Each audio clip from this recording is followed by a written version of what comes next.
10 horas e 44 minutos, voltamos diretamente do Complexo Cristo Luz, aqui em Balneário Camboriú. Hoje o tempo nublado, né, nessa terça-feira. E é claro, né, nós vamos sempre em nome de Sorveteria da Raquel, também Zé Danças e Eventos e também Infinity Consultoria e Assessoria. Já chegou nos estúdios aqui o nosso doutor, né? Hoje estamos com o doutor Clécio Testoni. Mais uma vez, doutor, muito obrigado por comparecer aqui nesta terça-feira para trazer assuntos aí sobre direito trabalhista. Já estava sentindo falta do doutor. Fazia uns diazinhos aí que não poderia vir, mas o homem é muito ocupado e a gente entende isso, mas sempre manda algum doutor aqui, algum advogado à altura. Doutor, aquela câmera toda sua. Obrigado por ter vindo. Muito obrigado, Adilson, pela ótima apresentação, né? Estamos mais uma terça aqui para ajudar a comunidade com o direito do trabalho, o que precisar. Maravilha, e já chegou aqui nesse meio tempo, né? Nós fomos para o intervalo, já chegou aqui, já tínhamos anunciado um pouquinho antes, já chegou aqui perguntas, né, dos nossos telespectadores em toda a nossa região. Olha só, me chamo Ana, minha empresa me pediu para fracionar as minhas férias. Eu sou obrigado a aceitar? É obrigado, doutor, a aceitar? Então, Adilson, a Ana pergunta se ela é obrigada a aceitar o parcelamento das férias. Isso. Então, são duas coisas que é importante a gente destacar, Adilson. Primeiro, que quem decide qual o período de férias que vai... eu trabalhei 12 meses, então agora a empresa tem 11 meses para conceder as férias. Então, primeiro direito aquisitivo, né? Trabalhei 12 meses e dentro de 11 meses eu preciso descansar. Quem determina o mês que tu vai descansar, Adilson, é a empresa. É a empresa. Agora a pergunta é... as férias podem ser concedidas nunca menor do que 15 dias, na verdade, menor de 14, né? Então 15 dias, e as outras podem ser em duas partes, 7 e 8 dias. O que é a pergunta dela? Eu sou obrigada a fazer 14, depois 7, depois 8? Não. Quem decide a quantia de férias será o trabalhador. Então quem decide o mês é a empresa, agora quem decide se vai querer 30 dias consecutivos é o trabalhador. Então, ela não é obrigada a parcelar as férias, Adilson. Muito bem, está explicado. Então, tem mais uma pergunta aqui dos nossos telespectadores nesta terça-feira. Hoje o assunto, né, é com o doutor Clécio Testoni, ele que é especialista em direito trabalhista. Doutor Clécio, bom dia, me chamo Alice, fiz 62 anos e agora em setembro pedi minha aposentadoria. O INSS ainda não deu resposta. A empresa é obrigada a me dispensar, doutor? Não existe comunicação, na verdade, entre direito previdenciário e direito trabalhista. Então, o direito trabalhista, a pessoa pode iniciar o trabalho, pode estar aposentado, entendeu? E pode trabalhar normal. Então, não existe, entendeu? Cheguei aos 62 anos, completei o período, né? A carência, completei o período de aposentadoria, sou obrigado a me desligar. Não, de forma nenhuma. Pode permanecer trabalhando, estando aposentado. Eu não posso me aposentar por invalidez e continuar trabalhando. Pegando o gancho da questão de aposentadoria, doutor, que deve ser a dúvida também de alguns nossos telespectadores. Se aposentou, né? A pessoa Sim. se aposentou, pode continuar trabalhando, doutor, em Pode. outra empresa? Pode. Ou dali um tempo está aposentado, está parado, pode voltar no mercado de trabalho? Assim, não existe relação nenhuma. Então, igual nossa telespectadora, que era a Ana, né? Isso. Eu acho que ela perguntou, completei 62 anos, vou me aposentar. A empresa deve me mandar embora? Tem que me mandar embora? Não. Continua trabalhando, Ana. Não existe relação nenhuma entre a tua aposentadoria e o teu local de trabalho. Não vai perder o benefício, Não então, vai perder. Não, pode trabalhar, ela só não pode estar aposentada por invalidez. Perfeito. Ou seja, foi o INSS reconheceu que tem problema na coluna.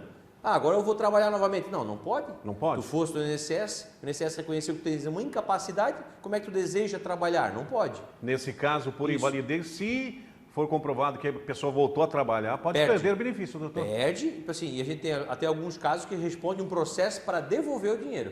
Olha só, de indenizar então, devolver Ou o que seja, recebeu. Vamos pegar um exemplo que a gente já tivemos vários parecidos. Eu me aposentei por invalidez há 15 anos atrás. Então agora não tem mais como eu perder.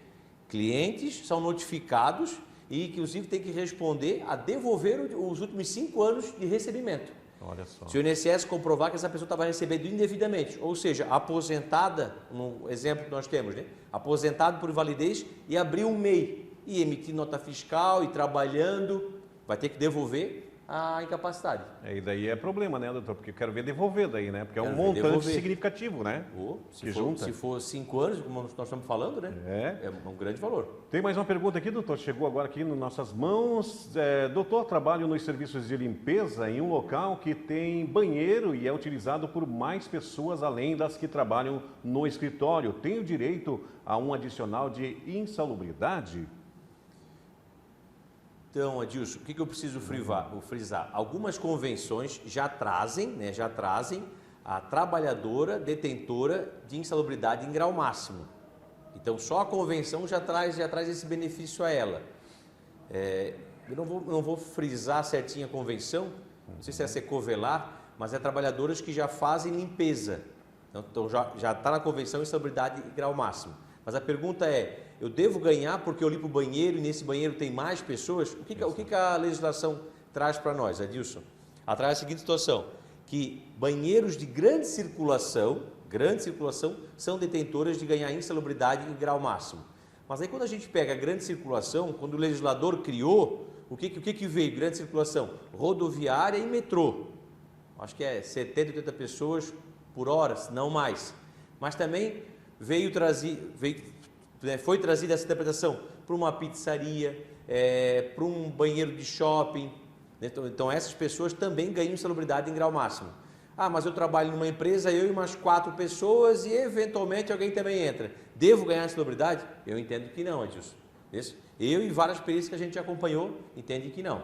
Perfeito, doutor, perfeito. 10 horas e 52 minutos, doutor Cleison Testoni, hoje abrilhantando, né, a nossa manhã, trazendo informações importantes sobre direito trabalhista. Tem alguma pergunta aí na sua residência? Quer enviar para o doutor? Telefone na tela, 3360-1101. Você pode participar ao vivo nessa terça-feira, fazendo direto as perguntas aqui para o doutor. Passa para a produção, que a produção vai reenviar para nós, como fez aqui o nosso telespectador. Doutor, trabalho em um mini mercado e somos, em média, 25 funcionários. A empresa é obrigada a controlar o nosso horário de trabalho ou o meu horário de trabalho?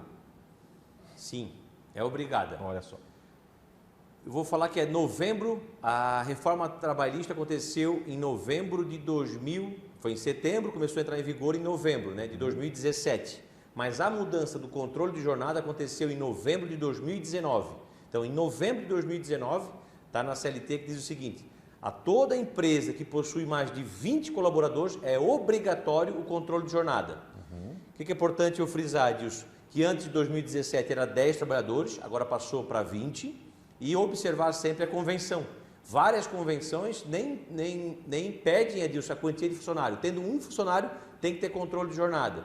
Motorista tem que ter controle de jornada. Por que essa minha convenção não determina? Porque motorista tem lei própria, tem que ter controle de jornada. Empregada doméstica, controle de jornada. Essa você decora até. É a Lei 150, artigo 12.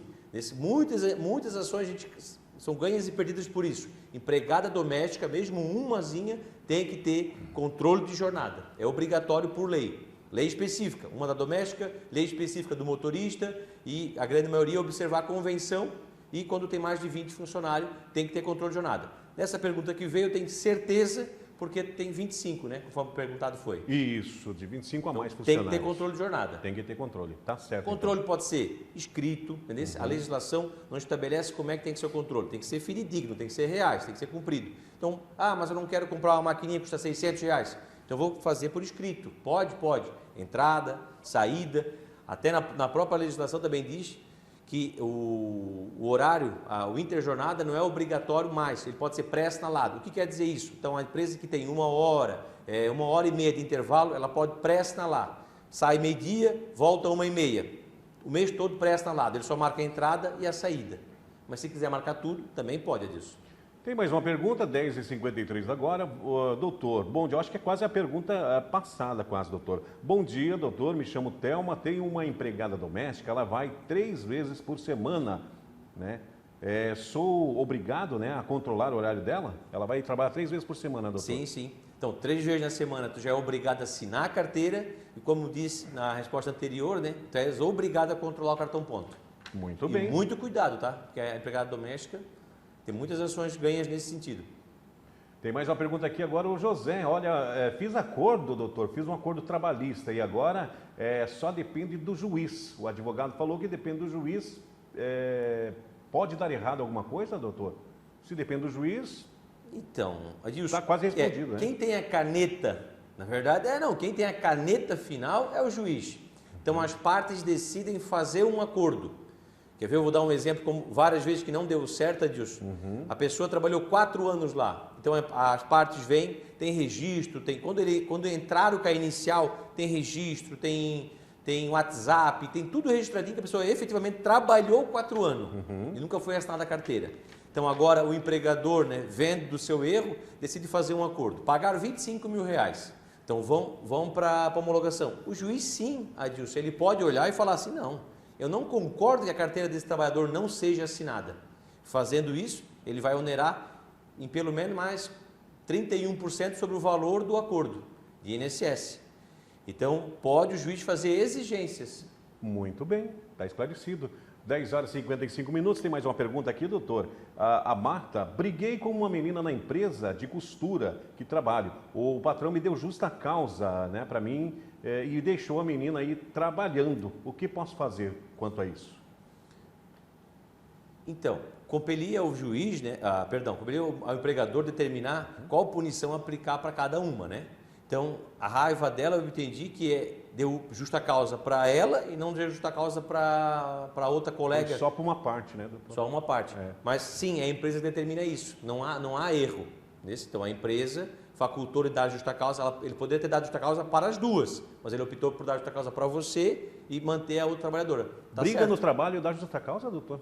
Se Dá muito. É cabível a justa causa, né? Sim. Se afrontar o empregador da justa causa, o gerente da justa causa, briga com outro, até assim, vamos botar assim, até no mesmo setor, né? Hierarquias idênticas. Brigar, as duas podem tomar justa causa. Muito bem. 10 horas e 56 minutos, chegando às últimas perguntas para o Dr. Cledson. A Luzia, estou grávida e não quero mais trabalhar, mas eles não querem fazer acordo comigo, que fazem com todo mundo. Falam que é diferente. É verdade isso, doutor? Que diferença tem, doutor? A diferença, Luzia, é que você, após a descoberta da gestação, você possui uma estabilidade. Então, a empresa não pode mandar você embora. Ela até frisou que fazem com todo mundo e não quero fazer com ela, porque eles estão certos, eles estão sendo bem assessorados, com contabilidade, com jurídico, eles não podem te mandar embora. O caso é diferente, né, doutor? O caso é diferente, Então, eles fazem com os outros e não fazem comigo, porque os outros normalmente não devem estar grávidos, né? Muito bem. Está chegando a última pergunta para o Dr. Cledson nessa manhã. O Paulo, trabalho de empreiteiro em uma obra, mas o dono não me paga o 13º, férias, apenas o valor por metro quadrado. Está certo isso, doutor? Claro que não, né? Claro que não. O que tem que observar muitas vezes, Adilson, tu está na obra porque tu é um terceirizado, então tu não vai receber nada, né? Você tem que ter contrato, normalmente que tem que ter um MEI, uma empresa aberta no teu nome, né? E se não tiver nada, não tem um contrato, não tem nada, então está errado. Tu deve ganhar-se 13º, férias. Existem uns contratos verbais que eles fazem, não tem, Adilson, mas legalmente não está certo. Tem que ter um contrato por escrito. E essa condição tem que ser, sim, anuída, porque foi contratado, né? Tudo vai do papel, né? Do contrato que foi formulado antes, né, doutor? Isso, porque muitas vezes, assim, o que acontece, né? A gente vê muito aqui na nossa região, principalmente. Vou te pagar 2.500 e não vou te pagar mais nada. Está errado, Adilson. Vou te pagar tanto por metro e não vou te pagar mais nada. Está errado, tem que ter um contrato que vai regulamentar. Então, a situação dele ser um autônomo, não tem? E sendo um autônomo, a remuneração dele é muito maior, né? Doutor, eu tenho que fazer uma perguntinha aí rapidinho, que deve ser também a dúvida de muitos, né, dos nossos telespectadores. Agora a carteira é virtual, né, doutor? Está tudo registrado, vem tudo desde a primeira empresa. Doutor, não corre o risco de perder alguns dados ou alguns dados não estar nessa carteira virtual? É controlado isso? Adilson, o que acontece? Os mais antigos, pessoas com registro em 74, 80 e pouco, então é interessantíssimo que eles mantenham a carteira física. Os novos, agora nem tem mais a emissão da carteira física, né? Não. Então, os novos eu imagino que não haja preocupação. O que eles devem fazer? Sim, controlar, né? Controlar. Ou seja, tenho 18 anos, comecei a trabalhar numa padaria, entendeu? Ah, a padaria não registrou, depois que eu fui perceber. Não, quando fui admitido já deveria. Hoje é tão fácil disso, que a senha do Gov, né? A gente já abre o celular, já tem a própria carteira baixada, já consegue verificar. Então, é muito mais seguro do que era antigamente. Porque a gente, a gente faz também a parte previdenciária do escritório, a gente vê que muitas pessoas chegam falando assim, eu trabalhei de 74 a 80, aí não está na carteira e também, onde é que está isso? Entendeu? Perde disso. Então, hoje em dia não mais, né? Se souber controlar. E acabou também, né, doutor, chega a ser até engraçado, né? Porque os mais velhos, como o senhor fala, né, que já estão se aposentando, vão trabalhar a vida toda, vão um monte de carteira lá, né? Sim. No INSS para IU, né? Para provar, né, que trabalhou, mas um monte de carteira, porque só uma não encheu a segunda carteira e a próxima, né, doutor? E várias vezes a gente consegue aposentar pessoas dessa forma, não tem? É mesmo? Ainda. Eu acho assim, que o INSS começa, é o que inicia, onde é que aparece o registro, começa a contar o período a partir de 80. Então é muito comum o cliente procurar a gente com registro em 76, 74 e não constar. Está na carteira, mas quando puxa para o INSS, no CNIS não aparece. Perfeito. Então a gente leva a carteira física, eles percebem, não tem se há adulteração, eles percebem se há adulteração, se não há adulteração, não tem, eles reconhecem o período. Carteira física não mais, agora a gente caneia e manda, não tem? E é válido ainda, doutor, que nem quem tem caso, nosso telespectador aí, que está prestes a se aposentar, de repente é válido guardar a carteira ainda ou não precisa mais? Deve guardar? Sim. Deve guardar a carteira. Deve guardar a carteira. Para comprovar ali. Guarda a carteira, guarda o CNIS. Durante 3 anos eu fiquei pagando como autônomo. Guarda os carnê, que várias vezes, principalmente vínculos antigos, anterior a 80, não tem? É muito comum o INSS perder essa informação. E provando ali também já agiliza um pouquinho mais o processo, né, doutor? Não, tu tem que provar disso. Eu trabalhei 10 anos naquela empresa, está aqui na minha carteira. Se não tiver a carteira para comprovar, é muito difícil. Tem que formular a declaração, tem que chamar a testemunha, é muito difícil. Com a carteira a gente começa assim, 70% de chance de ganhar. Muito bem, 11 horas e 1 minuto, doutor. Gostaria de passar mais tempo aqui conversando com o senhor, mas já são 11 horas e 1 e a gente tem aí mais umas notícias pela frente. Eu vou agradecendo o doutor Clécio Testoni hoje, fazia um tempinho que não vinha, e é sempre um prazer recebê-lo ou receber os advogados que trabalham com o senhor aqui no nosso programa Hora do Povo. Não, Adilson, é um prazer poder estar aqui ajudando a comunidade e agradeço novamente estar aqui com você. Maravilha, já voltamos. Olha, foi encontrado um corpo, viu, gente, aqui em Balneário Camboriú, aí num apartamento, né, vazio, abandonado, e você vai ficar sabendo tudo isso e muito mais após o nosso intervalo comercial.